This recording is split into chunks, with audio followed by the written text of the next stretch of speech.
ప్రియ రక్షకుడైన యేసుక్రీస్తు నామమున మీ అందరికీ నా హృదయపూర్వక వందనాలు చెల్లిస్తుంటున్నాను. తిరిగి దేవుడు మరలా రోజును మనకి ప్రసాదించినటువంటి భాగ్యం బట్టి దేవునికి ఇప్పుడు కృతజ్ఞతాస్తుతులు చెల్లిస్తూ మన యొక్క వాక్య భాగంలోనికి ప్రవేశించక ముందుకు ప్రార్థించుకుందాం. ప్రార్థన. మమ్మల్ని మిక్కిలిగా ప్రేమిస్తున్నటువంటి మా ప్రియ పరలోకపు తండ్రి, నీ పరిశుద్ధ పాదములకు స్తోత్రాలు వందనాలు చెల్లిస్తూ ఉంటున్నాం నాయన.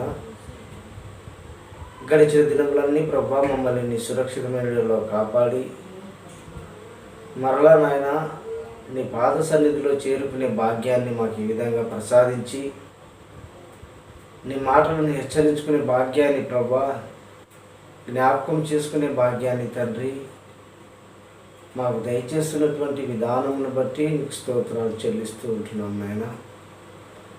మాట్లాడుకుంటున్న ప్రతి మాటను ప్రభా మాకు తేటగా అర్థమయ్యే రీతిని దయచేయండి నాయన. మాటలలోనే సారమును ప్రభా తీసుకొని వాటి అర్థాన్ని ప్రభా మా జీవితానికి ఆధారం చేసుకునే భాగ్యాన్ని ప్రసాదిస్తారని చెబుతున్నటువంటి నాకును వినుచున్నటువంటి నీ బిడ్డలకును సమయోచిత జ్ఞానమును మాకు దయచేస్తారని వేడుకొనుచు మా ప్రభును ప్రియ రక్షకుడును యేసుక్రీస్తు వారి పేరిట ఈ ప్రార్థనను బ్రతిమాలి వేడుకుంటున్నాం మా కన్న తండ్రి. ఆమేన్. ప్రభునందు ప్రియులారా, నేటి దిన వాక్య భాగంలోనికి మనం ప్రవేశించుదాం. నేటి దిన వాక్య భాగాంశం ఏమిటంటే, మనము అపోస్తలుడైనటువంటి పౌలు గారి ప్రయాణాన్ని మనము వెంబడిస్తూ ఉంటున్నాము. గత 4 భాగాలు మనం వివరించుకొని మరి 5వ భాగంలోనికి మనం ప్రవేశించు ఉంటున్నటువంటి సమయానికి మనము వీక్షించి ఈ సమయంలో మనము ఆ పౌలు గారు చేసినటువంటి ప్రయాణాలలో మరి ఎంత ధన్యకరమైనటువంటి విషయాలు దేవుడు ఆ యొక్క పౌలు గారి చేత జరిపించుకొని ముందుకు కొనసాగించుకున్నాడో మనం గత 4 భాగాల నుంచి మనము నేర్చుకుంటూ వస్తున్నాం.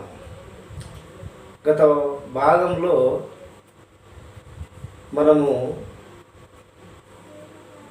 యూదయ నుండి వచ్చినటువంటి వారు యెరూషలేములో ప్రవేశించిన పిమ్మట పౌలు గారును బర్నబా గారును వీరందరూ కలిసి మనకి ఇంతమంది అన్యజనులు వీళ్ళని వెంబడిస్తున్నారు, వీళ్ళు సున్నతి చేయించుకోలేదు కదా అని చెప్పేసి యూదులు వచ్చి అపోస్తులైనటువంటి పౌలు గారును బర్నబా గారిని నిలబెట్టి అడగడం జరిగింది. దానికి ఒక పెద్ద మీటింగ్ కూడా యెరూషలేములో పెద్దల పక్షంలో వేసి ఆ మీటింగ్లో చాలా అర్థమైనటువంటి విషయాలకు వారు చెప్పడం జరిగి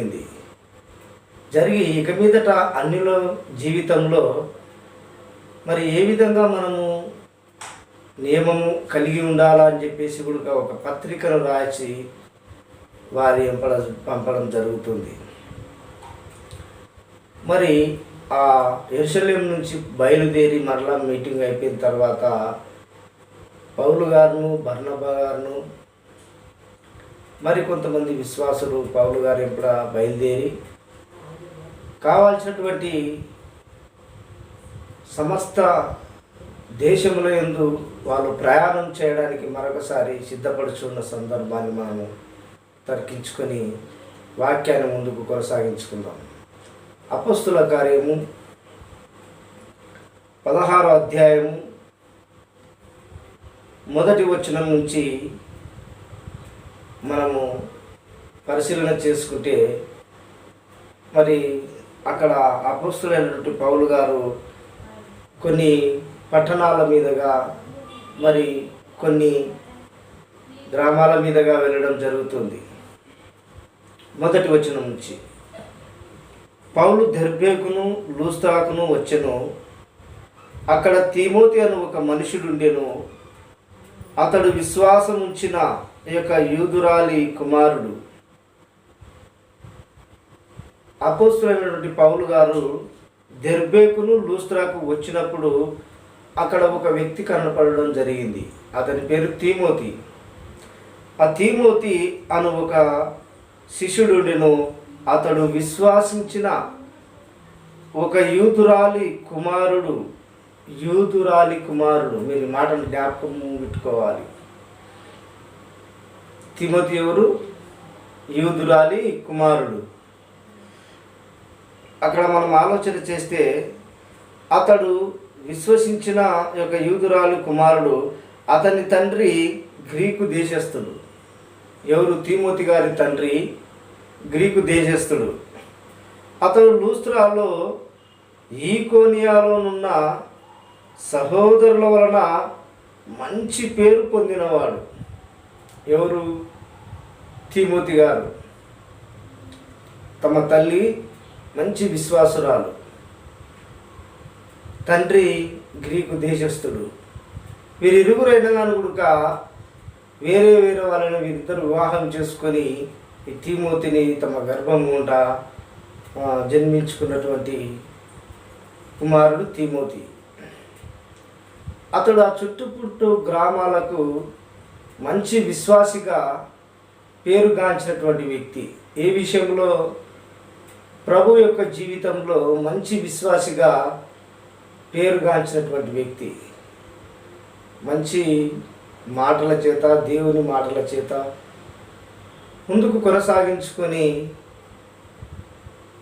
తమ ముందరున్నటువంటి ప్రజలను క్రీస్తు మార్గంలో నడిపించడానికి ఇష్టపడుతున్నటువంటి వ్యక్తిగా మనకి ఇక్కడ కనపడుతున్నాడు. చూద్దాం 3వ వచనం. అతడు తనతో కూడా బయలుదేరి రావాలనని పౌలు కోరిక. అతని తండ్రి గ్రీకు దేశస్థుడిని ఆ ప్రదేశంలోని యూదులకందరికీ తెలియను గనుక వారిని బట్టి అతని తీసుకొని సున్నతి చేయించెను. పౌలు గారు, బర్నబా గారు లూస్త్రాకు వచ్చినప్పుడు అక్కడ కనపడినటువంటి తిమోతిలో ఉన్నటువంటి ఆ యొక్క మంచి లక్షణాన్ని పౌలు గారు గుర్తించి ఆ తిమోతి గారిలో ఉన్నటువంటి ఆ యొక్క గుణగణాలను, దేవుని యొక్క మంచి ఆలోచనలను గ్రహించినటువంటి వాడిగా పౌలు గారు గ్రహించడం జరిగింది. గ్రహించి వాళ్ళతో పాటు కూడా తిమోతిని కూడా పౌలు గారు సువార్త విషయమై, క్రీస్తు సువార్త విషయమై తీసుకొని వెళ్ళాలని చెప్పి పౌలు గారు తిమోతి గారిని అడగడం జరుగుతుంది. కనుక తిమోతి యూదుడు కనుక ఆ యూదులు మరి 3వ వచనం చూద్దాం. ఆ తిమోతి గురించి ఉన్నటువంటి వర్తమానాన్ని. అతడు తనతో కూడా బయలుదేరి రావాలని పౌలు కోరిక. అతని తండ్రి గ్రీకు దేశస్థుడుని ఆ ప్రదేశంలోని యూదులందరికీ తెలియను గనుక వారిని బట్టి అతన్ని తీసుకొని సున్నతి చేయించిరి.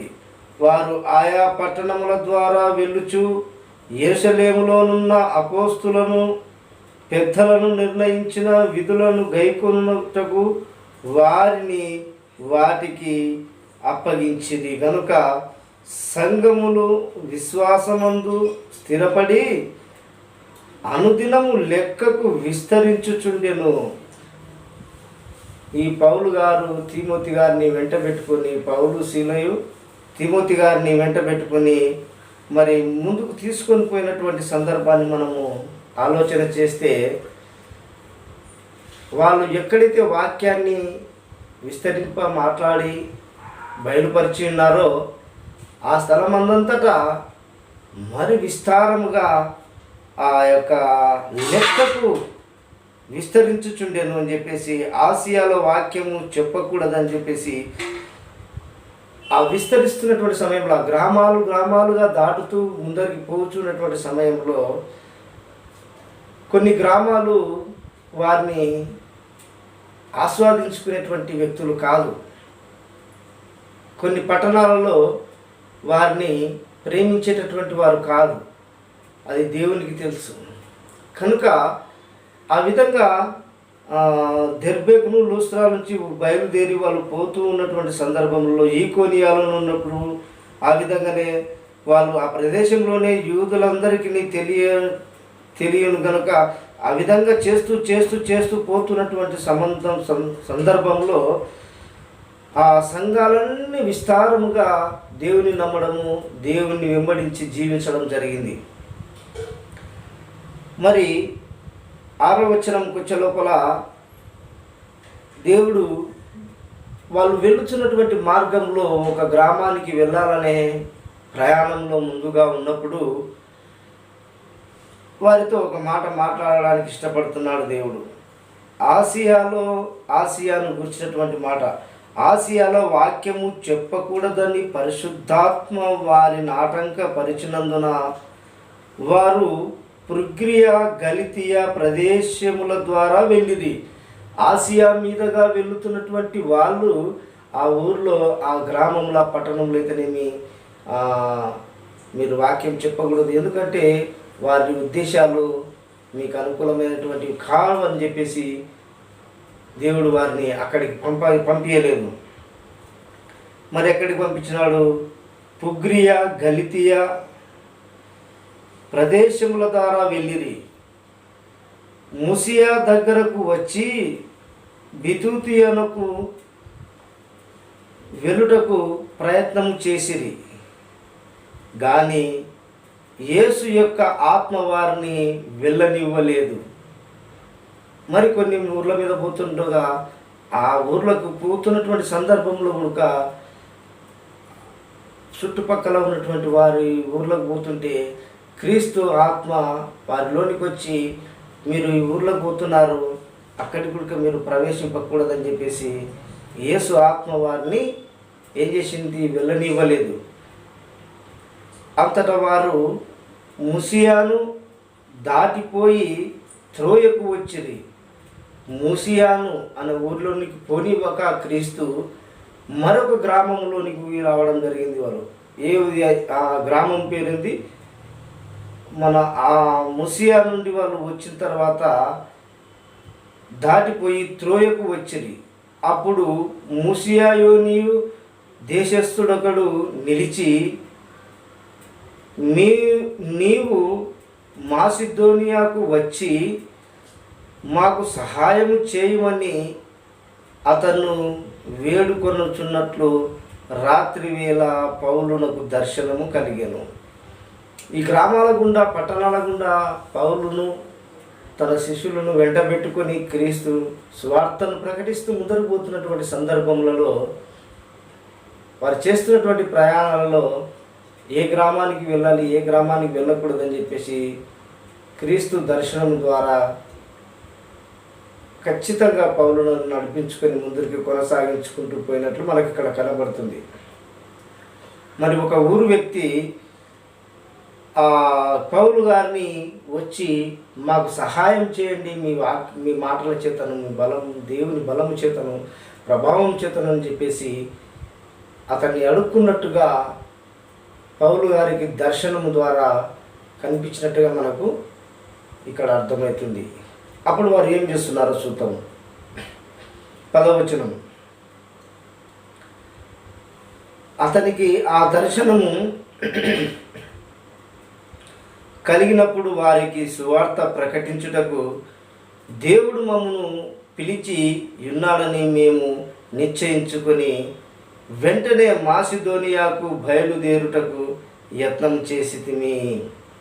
ఆ వ్యక్తి పిలిచినప్పుడు ఆ మాసిదోనియాకు మీరు వచ్చి మాకు మీ మంచి మాటల చేత మమ్మల్ని బలపరచని ఆ వ్యక్తి కళ ద్వారా, దర్శనం ద్వారా ఏ విధంగా నాకు దర్శనం కలిగిందో మరి ఆ విషయానికై మేము రావడము ఇష్టపడుతున్నామని చెప్పేసి ఇక్కడ పౌలు గారు మాసిదోనియాకు బయలుదేరుటకు యత్నం చేసేది. కాబట్టి 11వ వచనం, మేము త్రోయ విడిచి ఓడ ఎక్కి తిన్నగా సముద్ర కేకును మరునాడు నెయాపోలికని అక్కడ నుండి ఫిలిప్పికును వచ్చి తిని. మాసిదోనియా దేశంలో ఆ ప్రాంతమునకు అది ముఖ్యమైన పట్టణము. ఏది? ఫిలిప్పి. మాసిదోనియాను దేశములో ఆ ప్రాంతము అది ముఖ్యమైన పట్టణము. రోమీయుల ప్రవాస స్థానమై ఉన్నదట. అది రోమీయుల ప్రవాస స్థానమై ఉన్నది. ఆ మాసిదోనియా చుట్టుప్రక్కల ఉన్నటువంటి వాటన్నిటినీ అక్కడ మనం గ్రహించినట్టయితే రోమీయుల స్థానం అది గొప్పది, అది వారి యొక్క నివాస స్థలం అని చెప్పేసి ఇక్కడ మాట్లాడడం జరుగుతుంది. ముఖ్యముగా ఉన్నదట. రోమీయుల ప్రవాస స్థానమై ఉన్నది. మేము కొన్ని దినములు ఆ పట్టణంలో ఉంటిమి. కొన్ని దినాలు ఆ విధంగానే ఆ పట్టణాలలో ఉండి ఏం చేస్తున్నారో చూద్దాం. విశ్రాంతి దినమున గవిని దాటి నది తీరమున ప్రార్థన జరుపుకునని అక్కడికి వచ్చి కూర్చుండిరి. ఈ పౌలు గారు ఏం చేశారంటే తన శిష్యులను తీసుకొని ఒక నది తీరాన ప్రార్థన జరుగుతుందని చెప్పేసి తెలుసుకొని వారి దగ్గరికి పోయి కూర్చొని వింటూ ఉండేవాడు. అప్పుడేం జరుగుతుందో చూద్దాం. 14వ వచనం, అప్పుడు లూదియాను దైవభక్తి గల యొక్క స్త్రీ వినుచుండెను. అక్కడ ప్రార్థనలో పోయి పౌలు గారు తమ మాటల చేత వారిని అందరినీ బలపరుస్తున్నటువంటి సందర్భం ఇక్కడ. అప్పుడు లూదియాను దైవభక్తి గల యొక్క స్త్రీవును వినుచుండెను. ఆమె ఊదారంగు పొడిని అమ్ముతూ తుయతయర పష్టరస్తురాలు. ప్రభువు ఆమె హృదయమును తెరచెను గనుక పౌలు చెప్పిన మాటల యందు లక్ష్యముంచింది ఆమె.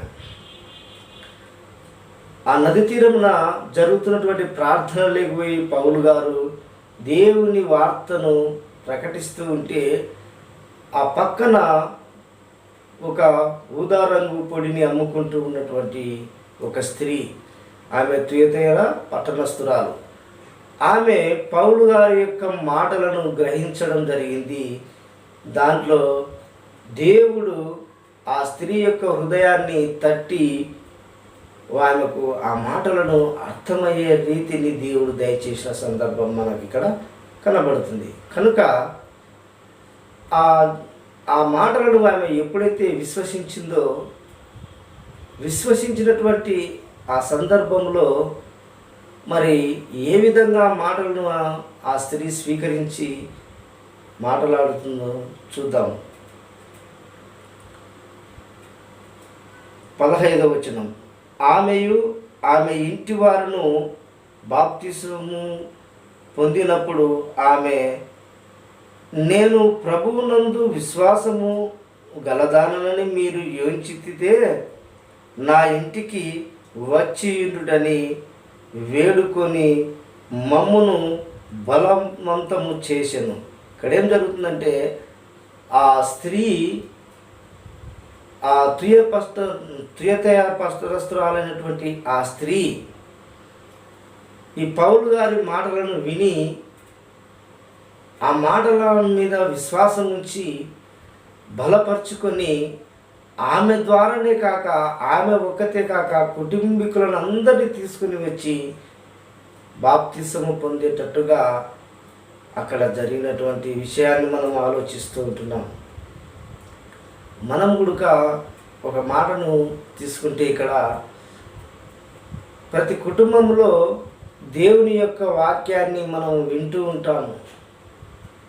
దేవుని యొక్క స్వార్థను మనము వింటూ ఉన్నటువంటి సందర్భంలో కుటుంబంలో దాదాపు ఎందరో కొందరు మాత్రమే విశ్వాసంగా జీవిస్తూ ఉంటారు. కానీ అవిశ్వాసులైనటువంటి వ్యక్తులను గురించి కూడా ఆలోచించాల్సిన విషయము మనకి ఇక్కడ తుయతయ పట్టణస్థురాలైనటువంటి ఒక స్త్రీ విషయంలో మనకు జ్ఞాపకం తీసుకోవాల్సిన అవసరత మన మీద ఎంతో ఉంది ఈరోజు. ఎందుకు? ఆమె విన్నటువంటి మాటలను తమ కుటుంబీకులకు కూడా చెప్పి ఆ కుటుంబీకులందరినీ కూడా యేసునామమున బాప్తిసము పొందేటట్లుగా చేసింది. చేసి ఆ పౌలు గారిని ఒక మాట అంటుంది, అయ్యా, నేను దేవుని యందు విశ్వాసం ఉంచిన దానను మీరు ఏమనుకోకపోతే మీరు మా ఇంట్లో ఉండి మీరు సువార్తను ప్రకటించొచ్చయ్యా అని పౌలు గారిని బలవంతం చేయడం జరుగుతుంది.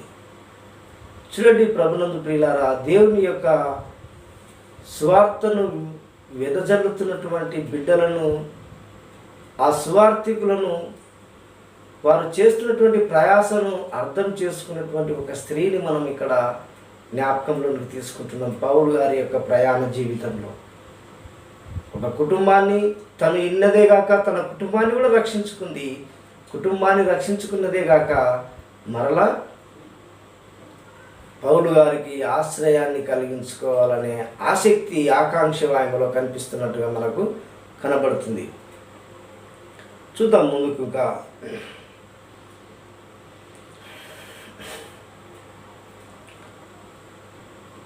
16వ వచనం, మేము ప్రార్థనా స్థలమునకు వెళ్ళుచుండగా దయ్యము పట్టినదై సోదె చెప్పుట చేత తన యజమానులకు బహులాభము సంపాదించుచున్న యొక్క చిన్నది మాకు ఎదురుగా వచ్చెను. ఆ ప్రార్థనా స్థలానికి వెళుతూ ఉన్న సందర్భంలో మరల ఆ తుయతైర పట్టణస్థురాలైనటువంటి స్త్రీ ఇంటికి వస్తున్నటువంటి సందర్భంలో వీరి మార్గము మధ్యలో ఒక విషాదము చోటు చేసుకోవడం జరుగుతుంది. ఇక్కడ ఏమి బాధాకరమైనటువంటి విషయం అంటే, మనకు ఆ యొక్క పట్టణంలో ఆ యొక్క వారు పౌలు గారు నివాసం చేస్తున్నటువంటి విషయంలో ఆ సమయంలో ఈ తుయతైర పట్టణస్థురాలి యొక్క ఇంటి నుంచి ప్రార్థనా స్థలమునకు వాళ్ళు బయలుదేరి వెళ్ళుచూ ఉన్నప్పుడు, ఆ ప్రార్థనా స్థలం నుంచి మరలా ఇంటికి వస్తూ ఉన్నప్పుడు మధ్యన ఒక సమయము, ఒక విషయం జరగడం ఇక్కడ మనకు కనబడుతుంది. ఆ విషయం ఏమిటంటే మనం శ్రద్ధగా ఆలకించుదాము. 16వ వచనం, మేము ప్రార్థనా స్థలమునకు వెళ్ళుచుండగా పూతోను అను దయ్యము పట్టినదై, పూతోను అను దయ్యము పట్టినదై ఎవరు? సోదె చెప్పుట చేత, పూతోను అను దయ్యము పట్టినటువంటి ఆమె సోదె చెప్పుట చేత తన యజమానులకు బహు లాభము సంపాదించుచున్న యొక్క చిన్నది మాకు ఎదురైంది. పూతోను దయ్యం పట్టినటువంటి ఒక స్త్రీ ఆ పట్టణంలో సోదె చెప్పేది, మీకు ఇట్లా జరుగుతుంది, అట్లా జరుగుతుంది అని చెప్పేసి వారికి సోదె చెప్పి వారి యొక్క యజమానులకు లాభాన్ని సమకూర్చి పెట్టేది ఆ స్త్రీ. ఇంతకీ స్త్రీని ఇక్కడ మధ్యలో తీసుకొని రావడానికి కారణం ఏమైందని మనం ఆలోచించుకున్నట్లయితే, వీళ్ళు ఆ తుయతైర పట్టణస్థురాలి యొక్క ఇంటి నుంచి గవిని తీరమున ప్రార్థన జరుగుతున్న స్థలానికి వెళుచూ ఉన్నప్పుడు, వస్తూ ఉన్నప్పుడు ఈ యొక్క స్త్రీ, పూతోను దయ్యము పట్టినటువంటి స్త్రీ వీళ్ళని చూసింది. ఎవరిని? ఈ యొక్క పౌలు గారిని చూసింది. చూసి ఏం మాట్లాడుతుందో వాళ్ళని గుర్తుపట్టింది ఆ దయ్యము పట్టినటువంటి ఆ స్త్రీ. ఆ మాటను మనము శ్రద్ధగా ఆలకించుదాం. 17వ వచనం, ఆమె పౌలును మమ్మును వెంబడించి ఈ మనుషులు సర్వోన్నతుడైన దేవుని దాసులు, వీరు మీకు రక్షణ మార్గము ప్రచురించువారై ఉన్నారని కేకలు వేసి చెప్పెను. ఆ పౌలును చూసి ఈ పూతోను అను దయ్యము పట్టినటువంటి ఆ స్త్రీ, సోదే చెప్పుకుంటున్నటువంటి ఈ స్త్రీ ఏం చేసిందట? ఆ పౌలు గారి దగ్గరికి వచ్చి ఆ సర్వోన్నతుడైనటువంటి ఎవరు? దేవుని దాసులను, వీరు మీకు రక్షణ మార్గమును ప్రచురించువారై ఉన్నారని కేకలు వేసి చెబుతుంటాడు. చూడండి, దయ్యము పట్టినటువంటి స్త్రీ దేవుని పిల్లలను గుర్తుపట్టడం జరిగింది. దయ్యము పట్టినటువంటి స్త్రీ ఆ దయ్యము దేవుని పిల్లలను గుర్తుపట్టి, ఈ పిల్లలు మీకు రక్షణ మార్గమును ప్రచురించడానికి వచ్చినారని ఆ వీధుల గుండా కేకలు వేసి చెప్తూ ఉందట. అప్పుడు ఏం జరుగుతుందో చూద్దాము. ఆమె అలాగూ అనేక దినములు చేయుచుండెను గనుక ఏం చేస్తుందట? పౌలు గారు వచ్చేటప్పుడు చూసి, పోయేటప్పుడు చూసి అనేక దినములు ఆ విధంగానే ఆమె జరగడం, అరసడము, కేకలు వేయడం జరుగుతుంది. అక్కడ ఈ యూదులు ఆ పౌలు గారిని గ్రహిస్తే క్రీస్తు విషయాన్ని పౌలు ప్రచురం చేయడానికి వచ్చినారు అని యూదులకు తెలిస్తే పౌలు గారిని అక్కడ వాక్యం చెప్పనియరు, ఆ పట్టణంలో ఉండనియరు. కనుక ఆ విషయాన్ని పౌలు గారు ఆలోచన చేసి, ఈమె మమ్మల్ని ఏ విధంగా అయినాను బయట పెట్టడానికి ప్రయత్నం చేస్తుంది ఈ దయ్యము, మరి ఇన్ని రోజుల నుంచి ఇది కొంత సతాయిస్తుంది నన్ను అని చెప్పేసి పౌలు గారు ఆలోచన చేయడం జరుగుతుంది. ఇక్కడ 16వ వచనంలో ఆమె అలాగూ అనేక దినములు చేయుచుండెను గనుక సౌలు వ్యాకులపడి దాని వైపు తిరిగి, నీవు ఈమెను వదిలిపొమ్మని యేసు క్రీస్తు నామమున ఆజ్ఞాపించుచున్నానని ఆ దయ్యముతో చెప్పెను. వెంటనే అది ఆమెను వదిలిపోయెను. పౌలు గారికి కోపం వచ్చేసింది. ఎందుకు? ఆ క్రీస్తును గురించినటువంటి వార్తను చెప్పడానికి వచ్చినటువంటి వీళ్ళని ఆటంకపరచడానికి, ఆ సమయాన్ని వాళ్ళు చేస్తున్నటువంటి సందర్భాన్ని వెల్లడిపరిచి ఆ పట్టణస్థులందరికీ తెలియపరిచేలా కేకలు వేస్తూ చెప్తుందట. చూడండి, అది వింటే యూదులు పౌలు గారిని అక్కడ వాక్యం చెప్పనియరు, క్రీస్తును గురించినటువంటి వార్తను అక్కడ మాట్లాడనియరు. కనుక ఆ విషయాన్నే జరిగించకుండా అక్కడ నెలకొల్పాలని చెప్పేసి ఆ దయ్యము చేసినటువంటి ప్రయత్నాన్ని పౌలు గారు వెంటనే గద్దించి ఆమెలో నుంచి ఆ దయ్యాన్ని విడుదల చేసినట్టుగా మనకు అక్కడ స్పష్టంగా కనబడుతుంది. మరి తక్షణము 19వ వచనము, ఆమె పౌలును సీలును పట్టుకొని ఆమె ఏం చేస్తుందట? ఆమె యజమానులు తన 19వ వచనం, ఆ దయ్యము వదిలిపోయినప్పుడు ఏం జరుగుతుందంటే, ఆమె యజమానులు తమ లాభ సాధనము పోయెనని చూచి సౌలును సీలను పట్టుకొని గ్రామపు చావిడిలోకి అధికారుల యొద్దకు ఈడ్చుకొని పోయిరి. ఆమెలో ఉన్నటువంటి దయ్యాన్ని తీసివేసినాడు కదా పౌలు గారు. అప్పుడేం జరిగింది? ఆ దయ్యం ఆమెలో ఉన్నన్నాళ్ళు ఆ పట్టణస్థులకి, చుట్టుప్రక్కల ఉన్నటువంటి గ్రామస్తులకు అందరికీ సోది చెబుతూ ఏం జరిగించుకునేవారు? లాభ సాధనాన్ని పొందేవారు ఈ అధికారులు. అది ఇప్పుడు ఏమైపోయింది? ఆ పూతోను దయ్యము వెళ్ళిపోయింది ఆ స్త్రీ నుంచి. అప్పుడు ఆమె ఏం మాట్లాడేది కాదు.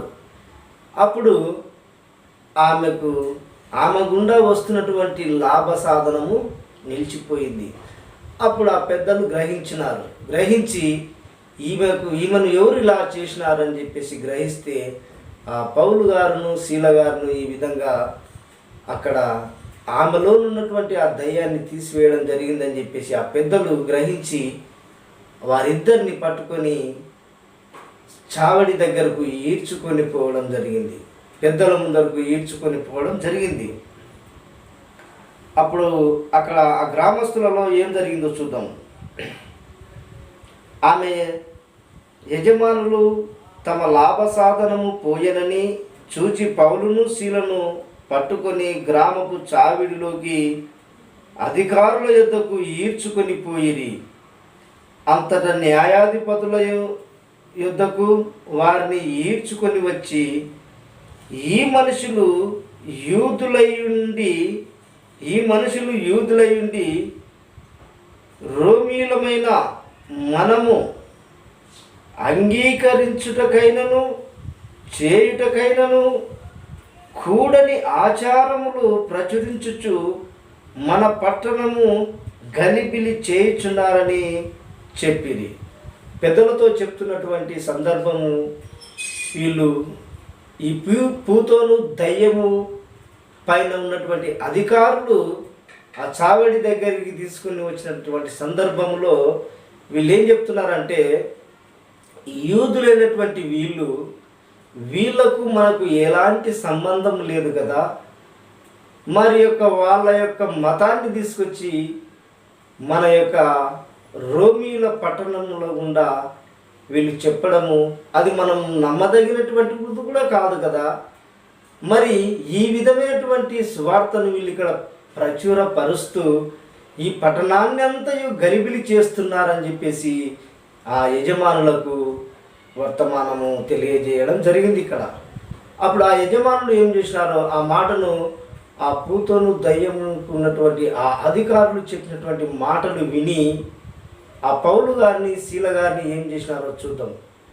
అప్పుడు వాళ్ళు అంతటా న్యాయాధిపతుల యొద్దకు వారిని తీసుకొని వచ్చి, ఈ మనుషులు యూదులై ఉండి, తెలుసు కదా తీమోతి యూదురాలకు పుట్టినటువంటి వారు తీమోతిని చూసినటువంటి వారే. మనం ముందుగానే మాట్లాడుకున్నాం. ఆ చుట్టుప్రక్కల చాలా పేరుగాంచిన వ్యక్తిని కూడా మనం మాట్లాడుకున్నాం. ఆ వ్యక్తిని చూసి యూదులై ఉండి రోమీలమైనటువంటి మన దగ్గరికి వచ్చి ఆ మాటలను చెప్పడము మంచిది కాదు కదా అని చెప్పేసి ఈ యొక్క పెద్దల దగ్గర ఈ మాటను విస్తరించి మాట్లాడడం జరుగుతుంది. అప్పుడు 21వ వచనం, రోమీలమైన మనము అంగీకరించుటకైనను చేయుటకైనను కూడనిది, వాళ్ళ యొక్క మతాన్ని అంగీకరించుటకైనను ఆ మతాన్ని మనము చేయుటకైనను కూడనివే, ఇవన్నీ మనము చేయనివే ఆచారములు ప్రచురించుచున్నారు. చేయనివి కూడనివి మనం ఎన్నడూ చేయనివి, మనం ఎన్నడూ ఆచరించనివి, మనము ప్రచురించని విషయాలను తీసుకుని వచ్చి ఈరోజు మనతో వీళ్ళు ఈ మాటలను చెప్పడం జరుగుతుంది. మరి దీనికి మీరే న్యాయం చేయాలని చెప్పేసి పెద్దల ముందర ఆ పౌలు గారిని శీల గారిని తీసుకొచ్చి పెట్టడం జరిగింది. అప్పుడు వాళ్ళు ఏమంటారట, చేయటకైనను కూడని చేయుచున్నారని చెప్పిరి. అప్పుడు జనసమూహము వారి మీదికి దొమ్మిగా వచ్చెను. ఆ మాటలు ఎప్పుడైతే వీళ్ళు చెప్తున్నారో ఆ పట్టణంలో ఉన్నటువంటి వారందరూ దొమ్మిగా ఆ పౌలు మీదికి శీలల మీదికి వచ్చి ఏం చేస్తున్నారో చూద్దాం. దొమ్మిగా వచ్చెను. న్యాయాధిపతులను వారి వస్త్రములు లాగివేసి వారిని బెత్తెములతో కొట్టవలెనని ఆజ్ఞాపించింది. ఆ జనాంలో జరిగినటువంటి విషయాన్ని మనం ఆలోచన చేస్తే, వారు ఆ మాటలు విని వారి బట్టలు ఊడదీపించి పౌలు గారిని శీల గారిని కొట్టడం జరిగింది. వారు చాలా దెబ్బలు కొట్టి వారిని చెరసాలలో వేసి భద్రముగా కనిపెట్టవలెనని చెరసాల నాయకునికి ఆజ్ఞాపించిరి. ఇక్కడేం జరిగిందంటే, వారిని ఆ సావిడి దగ్గరికి తీసుకుని పోయి వారిని నిందించి కొట్టి వారి మీద ఉన్నటువంటి బట్టలను కూడా ఊడదీయించి మంచి దెబ్బల చేత వారిని కొట్టి బాగా తీసుకొని పోయి చెరసాలలో వేయడం జరిగింది. అప్పుడేం జరుగుతుందో చూద్దాం. అతడు అట్టి ఆజ్ఞ పొంది 24వ వచనం 23వ వచనాన్ని పరిశీలన చేసుకున్నాం ఒకసారి. 23వ వచనం, వారు చాలా దెబ్బలు కొట్టి వారిని చెరసాలలో వేసి భద్రముగా కనిపెట్టవలెనని చెరసాల నాయకునికి ఆజ్ఞాపించిరి. అతడు అట్టి ఆజ్ఞ పొంది వారిని లోపలికి చెరసాలలోనికి త్రోసి వారి కాళ్ళకు బోండలు వేసి బిగించెను. అయితే మధ్యరాత్రి వేళ పౌలును శీలయు దేవునికి ప్రార్థన చేయుచు కీర్తనలు పాడుచుండిరి. ఖైదీలు వినుచుండిరి. ఇక్కడ జరిగినటువంటి ఈ అవమానానికి, ఆ దెబ్బలకును వారు ఆ సమయాన్ని తీసుకోక, దెబ్బలు తగిలినాయి కదండి, కొట్టినారు కదా, అవమానపరిచినారు కదా, ఆ రాత్రి వారిని మరో చెరసాలలో బోండలు వేసి బిగించినారు కదా, అయినా వారు దేవునికి ప్రార్థన చేయడం జరుగుతుందండి. దేవునికి పాటలు పాడడం జరుగుతుంది. మన జీవితంలో మనం ఒకసారి తీసుకుంటే ఈ మాటని, మన జీవితాన్ని కూడా ప్రార్థనలకు పోవాలంటే మనకి ఏదైనా చిన్న సంఘటన ఎదురైనా కానీ కూడా మనం ప్రార్థనకు ఆపివేస్తాం, ప్రార్థనకు వెళ్ళము. మన ఇంట్లో చిన్న సంఘటన ఏదైనా జరిగినా, లేకపోతే చిన్న బంధువులు వచ్చినా కూడా మనం ప్రార్థనకు పోవడం, లేదా చిన్న దెబ్బ తగిలినా కూడా మనం ప్రార్థనకు వెళ్ళడానికి ఇష్టపడడం. ఇక్కడ వీరిని బెత్తెములతో వారి బట్టలు ఊడదీయించి కొట్టినారంట అండి. కొట్టిన కానీ కూడా వారు దేవునితో మాట్లాడటకును, దేవుణ్ణి ఆరాధించుటకును. మరి ఈ యొక్క పౌలు గారి యొక్క విశేషమైనటువంటి భావం ఏమిటంటే, ఏ విధము చేతను నేను క్రీస్తు సువార్తను ప్రకటించుటే నా పని అని ఆయన చెరసాలలో ఉన్నదాని కూడా ఆ క్రీస్తు సువార్తను ఏ విధంగా ప్రచురించడానికి ఇష్టపడుతున్నాడో చూడండి. వారిని బెత్తములతో బట్టలు ఊడదీయించి కొట్టి వాళ్ళని ఆ యొక్క చెరసాలలో బిగించి బోండలు కాళ్ళకు, మెడకు, చేతులకు బోండలు వేయించినా కానీ కూడా ఆ యొక్క క్రీస్తును ప్రకటించడము, క్రీస్తును ధ్యానించడము, క్రీస్తు మాటలను ప్రచురించడము ఆపడం లేదు. అక్కడ ఆ సందర్భాన్ని చేస్తున్నటువంటి పౌలు శీల గారు పాటలు పాడుతున్నప్పుడు, ప్రార్థన చేస్తూ ఉన్నప్పుడు, గట్టిగా అర్ధరాత్రి వేళ యాదో దెబ్బలు తిన్నాం కదా, అలసిపోయి ఉన్నాం కదా అని చెప్పేసి వాళ్ళు సేద తీర్చుకోకుండా వాళ్ళు ఏం చేస్తున్నారు? ప్రార్థన చేస్తున్నారు, పాటలు పాడుతున్నారు. కానీ అక్కడ జరుగుతున్నటువంటి సందర్భాన్ని ఎవరు వింటున్నారు? ఆ చుట్టుప్రక్కల ఉన్నటువంటి ఖైదీలు వినుచుండిరి. దానికోసమే పౌలు గారు ఆ మాటను అక్కడ ప్రచురణ చేయడం జరిగింది. కనుక మనం ఈ యొక్క పౌలు యొక్క జీవిత యాత్రను మనము ఇంతటితో ముగిస్తూ, ఈ మాటలను మరొకసారి మనం ధ్యానం చేసుకోవడానికి మీరు ఇష్టపడినట్టయితే ఈ యొక్క పౌలు యొక్క జీవితాన్ని మీరు తరచు చదువుకుంటూ ఉంటే మనకు చాలా అర్థమయ్యేటటువంటి విషయాలు. ఈ పౌలు గారి జీవితంలో దేవుడు ఎన్నో మేలులు చేయించుకున్నాడు, ఎన్నో సందర్భాలు జరిగించి ఉన్నాడు, వాటిని తిరిగి మనకు గ్రంథమందు రాయించి పెట్టి ఉన్నాడు.